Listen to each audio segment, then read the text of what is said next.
Hola, buenas, espero que se encuentren muy bien.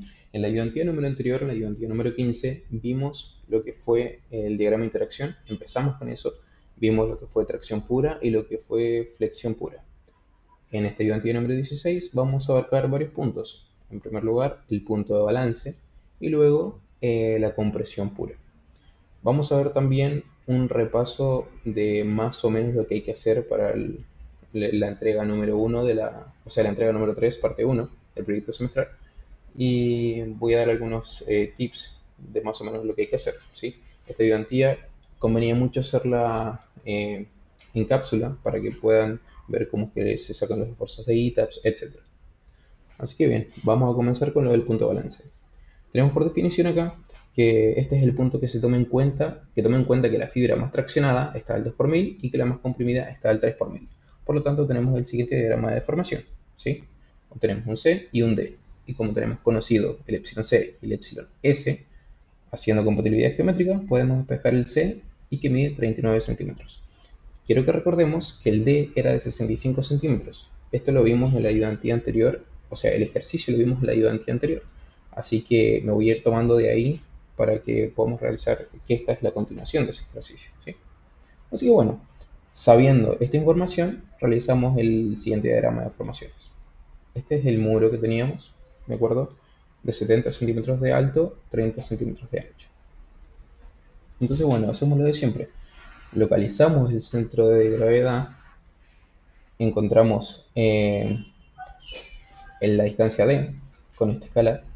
Como les había comentado en la video anterior, yo a veces hago cosas que son un poquito, son solamente metódicas que son para poder explicar ciertas cosas, pero no es necesario que ustedes lo hagan en el momento de desarrollar los ejercicios. Bien, tenemos esta distancia, es lo de siempre, ¿sí? 3 por 1000 arriba, 2 por 1000 abajo, y luego vamos a encontrar las distintas deformaciones de las distintas filas de acero, ¿de acuerdo? Entonces vamos con la compatibilidad geométrica. Tenemos que epsilon c sobre c es igual a epsilon s4 sobre c menos d. Esto ya lo hemos visto varias veces, así que no me voy a detener mucho en esta parte, ¿de acuerdo? Pero es básicamente igualar esto con eso y despejar epsilon s3, igualar esto con esto y despejar epsilon s2, igualar esto con esto y despejar epsilon s1, ¿sí? Ahora, estas distancias de abajo constan directamente de eso, de igualar los giros y hacer una compatibilidad geométrica por tales. Es eso que ya hemos visto demasiadas veces, así que no me voy a detener en eso esta vez. Bien, entonces bueno, vamos a despejar epsilon s3, epsilon s2, epsilon s1. Aquí hay un pequeño ejemplo de cómo se despeja. Ya vimos muchas veces cómo se obtienen estos denominadores. Y vamos a despejar epsilon s2 y epsilon s1 también. Voy a mostrar los resultados directamente, ¿sí? Tenemos la deformación epsilon s1, epsilon s2, epsilon s3 y epsilon s4. Tenemos que la 1 es mayor a epsilon yield, por lo tanto su esfuerzo va a ser igual a f yield. 2 y 3 son menores a epsilon yield, por lo tanto su esfuerzo va a depender de su deformación unitaria multiplicada por el módulo de elasticidad del acero. Mientras que la deformación eh, de la última fila es del 2 por 1000 porque así la definimos, es igual a epsilon yield. Por lo tanto, el esfuerzo va a ser igual a Fi, ¿sí? ¿Qué seguimos? Seguimos con el equilibrio y en el equilibrio nosotros lo que vamos a hacer es sumar y restar las cargas que están en compresión y las cargas que están en tracción. Notemos que, como siempre, tenemos también aquí la carga del acero en compresión, la carga del acero en compresión, la carga del acero en tracción y en tracción. No me he detenido mucho en esto porque esto ya lo hemos visto muchas veces, pero me queda la inquietud de que pudiera haber alguien que no entienda, así que igualmente voy a hacer un pequeño repaso. Y es que nosotros obtuvimos la distancia C y esa es la distancia del eje neutro. Todo lo que está sobre el eje neutro está en compresión, todo lo que está debajo del eje neutro está en tracción. Por eso es que a esta deformación la llamo como T y a esta la llamo como C. Y acá tenemos también el C sub C, que es la carga del hormigón en compresión. Entonces, cuando nosotros hacemos equilibrio e igualamos, o sea, sumamos todo lo que tiene que ver con cargas en compresión y cargas en tracción, obtenemos lo siguiente: la carga del hormigón, la carga del acero en compresión, 1, carga en acero en compresión 2, menos la carga del acero en tracción, menos la carga de acero en tracción, que corresponden a las cargas que están en este diagrama acá. Entonces, acá desglosé cómo se calcula cada una de estas. ¿Sí? El C sub C del bloque de Whitney, 0,85 por F sub C, por beta 1 por C por B. Y la carga del acero 1 es 2 por área del acero por F yield. ¿Por qué por F yield? Es lo que vimos acá, que correspondía al esfuerzo de F yield. Porque la deformación unitaria es mayor a la deformación yield. Mientras que en 2, en la carga del acero 2, la deformación epsilon S2 no es mayor a epsilon yield, por lo tanto hay que utilizarla y no podemos usar F yield simplemente, hay que utilizar su deformación multiplicado por el módulo de elasticidad del acero. Pero eso es un esfuerzo. Para obtener la carga hay que multiplicarlo por el área del acero que está tomando esa deformación. Y esa área de acero es la fila de acero que aparece acá. ¿Sí? Epsilon S2 es el que está aquí, en compresión, son esas dos filas de acero. Son acero Fi 18, como son dos, bueno, 2 para el área del acero y eso tiene la carga. Continuamos con el mismo procedimiento hacia abajo. Bien, reemplazando todo esto acá, vamos a obtener que P es igual a 217.892 kilogramos fuerza. Ahora, vamos a hacer momento en el centro de gravedad. Por lo tanto, vamos a tomar todas estas cargas y vamos a hacer momento respecto al centro de gravedad. Pero hay que tener mucho cuidado porque es respecto al centro de gravedad, no respecto al eje neutro. Y el centro de gravedad está en la mitad de la viga. Y el 70 está ahí. Así que bueno, vamos a tomar las cargas, calculamos su distancia y vamos multiplicando y vamos sacando momentos. Pero, insisto, como es respecto al centro de gravedad, no quiere decir que todas las cargas en tracción generan momento negativo y todas las cargas en compresión generan momento positivo. Esto no es así. Es simplemente calcular un momento respecto al centro de gravedad y, de acuerdo a la regla de la mano derecha, vamos a ver si ese momento nos da positivo o nos da negativo. Entonces, bien, el momento nos va a dar 5.338.118. Ahí luego se transforma, ¿de acuerdo? Pero como estábamos trabajando en kilogramos fuerza por centímetro, decidí dejar el resultado de esa forma. Finalmente, el punto de balance es m, p. ¿Sí? Ahora vamos a la compresión pura. Y la compresión pura se calcula de la misma manera que la veníamos calculando para las columnas. Es 0,85 por F sub C' por el área bruta, menos el área de acero total, más el F yield por el área de acero total. Es decir, AG, o área bruta, es P por H. El área de acero total es la cantidad total de aceros por su área. Y obtenemos el área de acero total. Y ahí obtenemos la carga total que recibe en compresión pura. Bien, ahora vamos a hacer un pequeño... vamos a hacer un repaso acerca del proyecto semestral y la entrega que tenemos que hacer ahora. Y voy a tratar de profundizar en algunos detalles. No lo vamos a hacer tan rápido esto. Bueno, lo que vamos a hacer es que del modelo que diseñaron al principio del semestre vamos a diseñar este modelo que aparece acá. Ese es el modelo que vamos a diseñar. Lo primero que tienen que hacer es programar un diagrama de interacción. Pero, para hacerlo, tienen que tener en cuenta 5 puntos: compresión pura, tracción pura, flexión pura, punto de balance y un punto extra que ustedes definen. Ahí lo vamos a ver un poquitito más a detalle más adelante en este video. Pero ¿de qué trata de programar esta planilla? No se trata de que ustedes calculen a mano todos estos puntos y luego lo metan en Excel y hagan el diagrama de interacción. No es simplemente eso. Ahora vamos a ver por qué. Lo que ustedes tienen que hacer es programar un diagrama, o sea, tienen que hacer una planilla y programarlo, pero para que sirva para cualquier muro. Pero que tengan en cuenta que el muro va a ser de esta forma. El muro acá dice lo siguiente: que tenga 2 diámetros de acero distintos en la armadura longitudinal. Un diámetro para los extremos del muro y otro diámetro para el resto del muro. Esto quiere decir que ustedes tienen que programar el diagrama de interacción para un muro de este estilo. Que acá tenga, por ejemplo, phi 22 en los extremos, phi 22, y que el resto sea phi 16, por ejemplo. ¿Sí? A eso se refiere con que hayan dos diámetros de acero.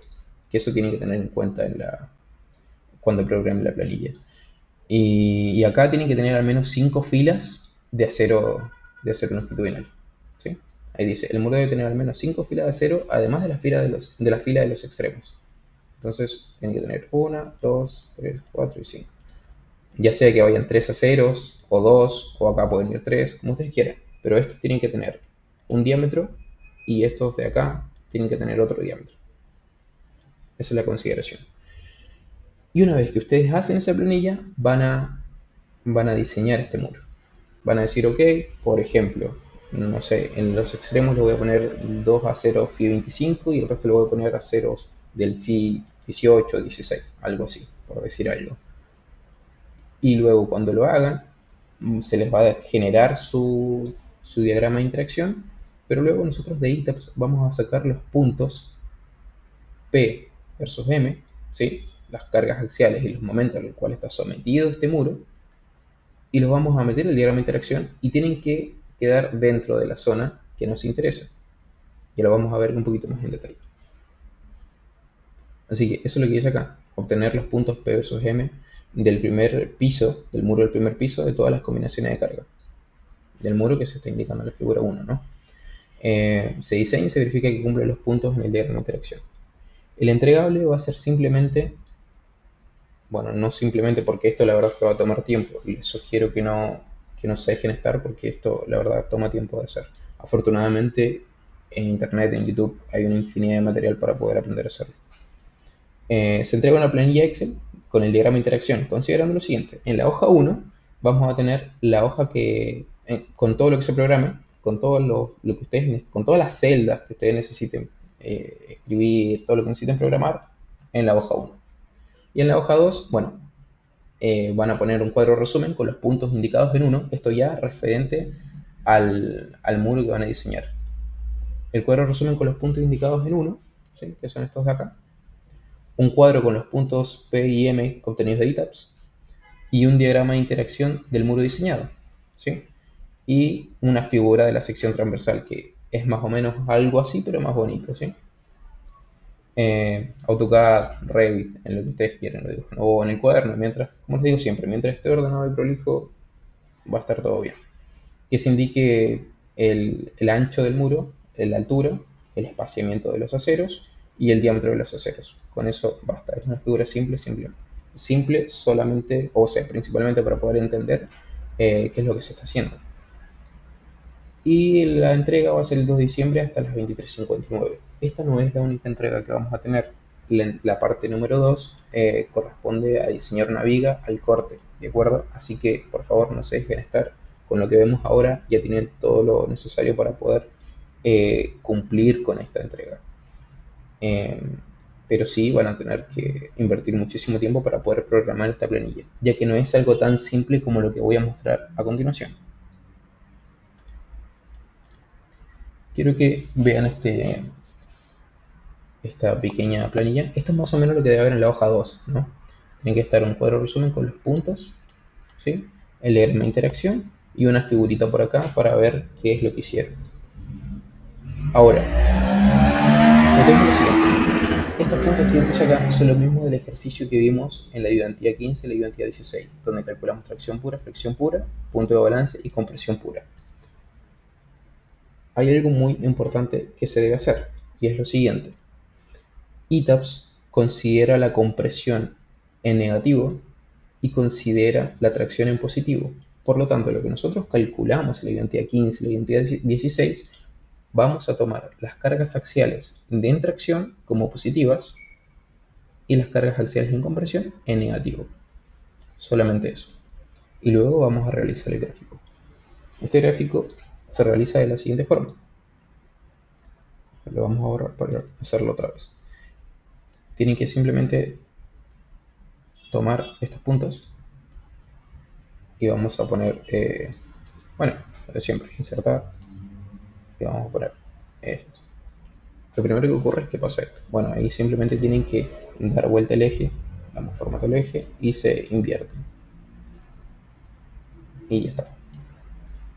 Eso seguramente ya lo han hecho, pero nunca está de más. Y ahora pasa algo también que hay que tener en consideración.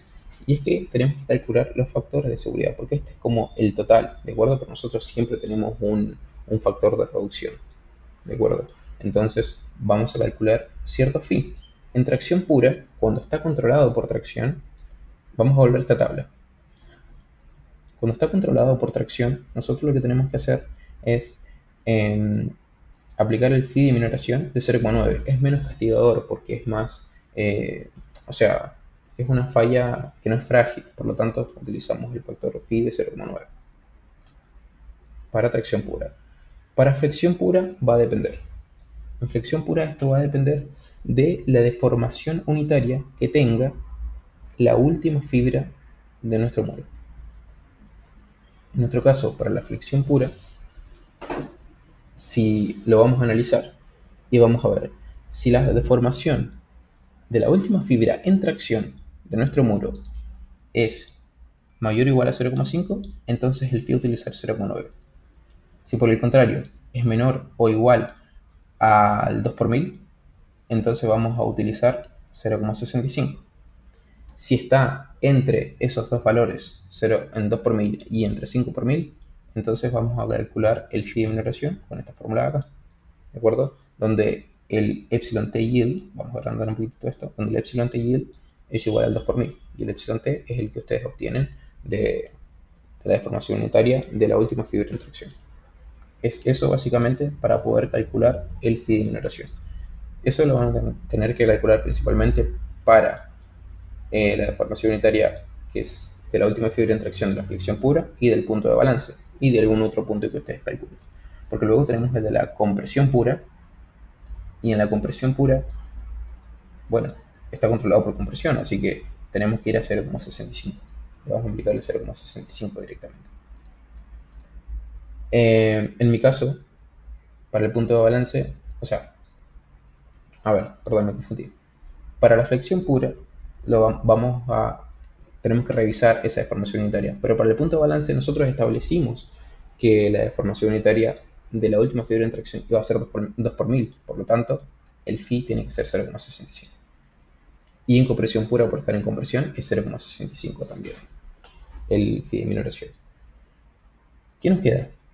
Esto de compresión reducida lo voy a explicar un poquito más adelante.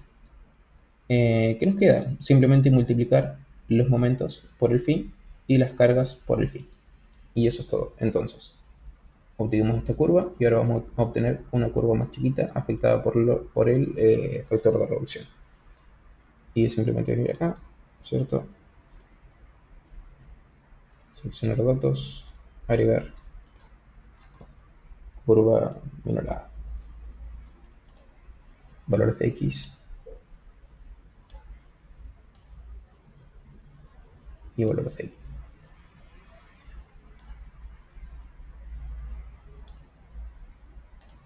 Y ahí está. Ahora, la compresión hay que reducirla de acuerdo a lo que nosotros vimos en esta tabla de la ACI. Como es un miembro no preesforzados y los estribos cumplen con ese punto, lo tenemos que afectar por 0,8. Entonces, nosotros ya lo tenemos afectado acá por 0,65, ahora simplemente hay que afectarlo por 0,8. Y ahí es donde tenemos la compresión reducida. Lo aplicamos en 0,8 simplemente, ¿sí? Y yo le pongo estas dos para poder crear la línea de ahí. Ya lo vamos a ver a continuación.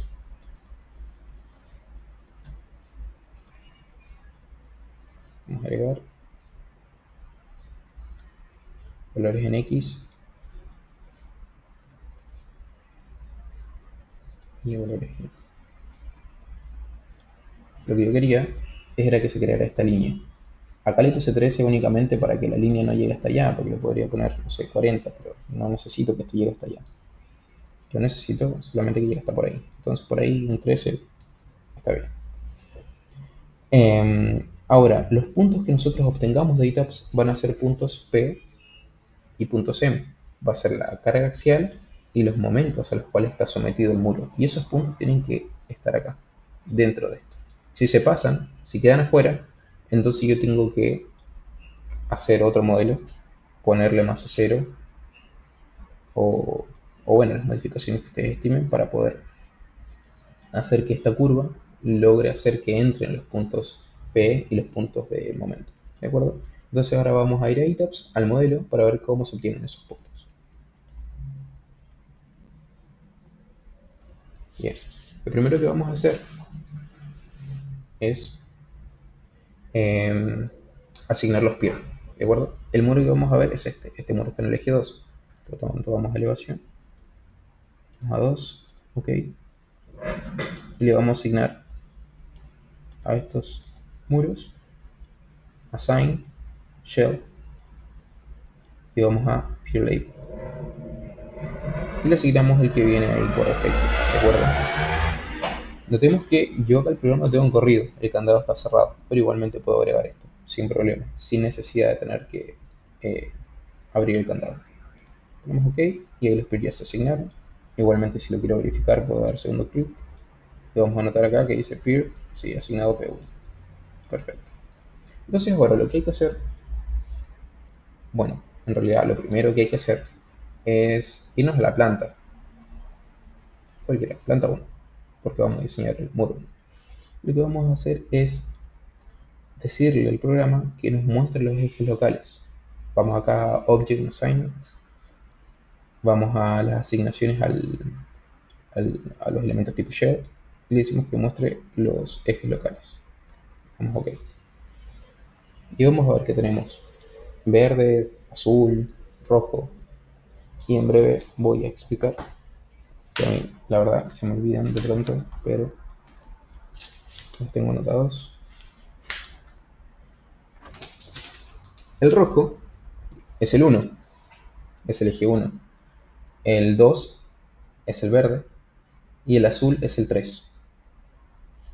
¿Por qué es importante saber esto? Porque cuando nosotros vamos a las tablas, nos van a aparecer las cargas axiales, nos van a aparecer momentos 2, M3, el corte 2, el corte 1, o sea, el corte 2, el corte 3, y la pregunta es, ¿cuál me sirve?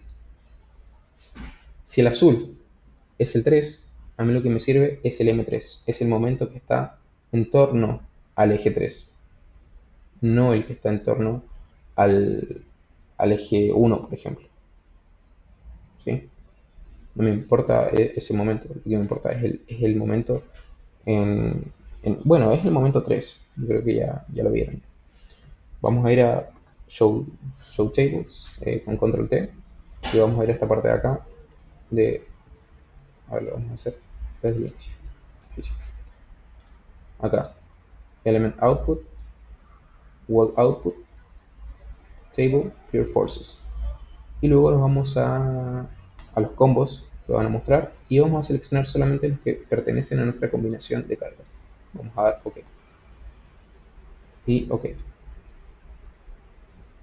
Y acá nos muestra muchísimos datos, pero vamos a seleccionar o vamos a filtrar los que nos interesan. Nos vamos a esta pestaña, filtrar tabla, vamos a básico y vamos a la historia. La historia le ponemos igual, le decimos que nos muestre lo de la historia 1. Historia 1. OK. Y muestra todo lo relacionado a la historia 1. Entonces ahora seleccionamos acá, segundo clic, o bien control C, da igual, control C. Y vamos acá a Excel. Le damos otra hoja y simplemente pegamos lo que estamos viendo. Como les decía, lo que nos importa son el momento en 3. ¿Por qué les explico esto? Porque va a depender mucho del muro que nosotros estamos diseñando, ¿sí? Por ejemplo, podría haber seleccionado S y ahí no nos importa o sea, bueno, sí, aquí igual nos importa el que está en torno al M3, pero en fin. Y esto depende de la forma en la que nosotros dibujamos los muros, los elementos. Por lo tanto, es importante tener en cuenta lo que les dije, de los ejes locales, los números, etc. Acá también es un poco obvio que lo que nos sirve son los M3 porque los M2 son muy chiquitos, son demasiado chiquitos y esto se debe a que La rigidez principal está acá, está en esta dirección. Por lo tanto, toma más momento en esta dirección. Lo que vamos a hacer va a ser borrar todo lo que no pertenezca a las combinaciones de carga. Entonces, lo podríamos haber filtrado igual. Ahí lo pueden ver ustedes jugando un poquitito con eso. Borramos acá, eliminar. Luego vamos a borrar todo lo que no nos sirve, que es eso. Y esto. Bueno, ya nada de eso sirve. Eliminar y nos quedamos solamente con esto. Entonces, copiamos o cortamos. Y simplemente vamos a pegarlo acá. Estos son los puntos que nos sirven. Ahora simplemente hay que graficarlos y ver si es que, a ver, obviamente esto no va a funcionar, porque lo que hicimos nosotros fue tomar un ejercicio de ayudantía random, yo no estaba diseñando el muro, y ahora sí sacamos los esfuerzos del muro de GitHubs y vamos a tratar de ponerlos en este gráfico, pero lo más probable es que estos puntos queden afuera, ¿sí? Simplemente lo que hay que hacer ahora es tomar acá, seleccionar datos y agregar. Valores en X.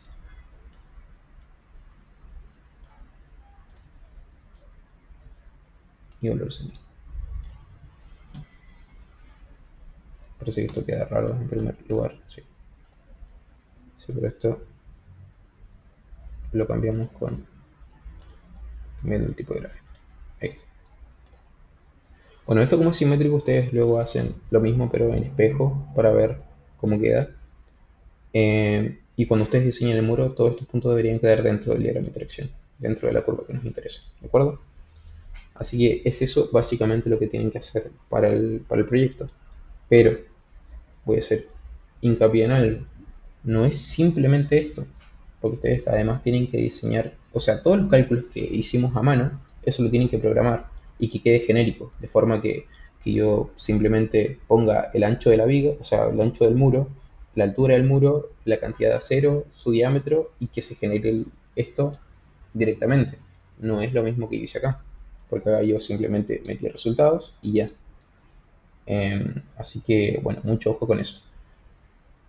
Eso va a tomar mucho tiempo. Como les dije en la mitad del video, hay mucho material en internet que explican cómo hacer esa planilla, pero toma tiempo. Así que por favor no se dejen estar con eso, ya que además falta una entrega más.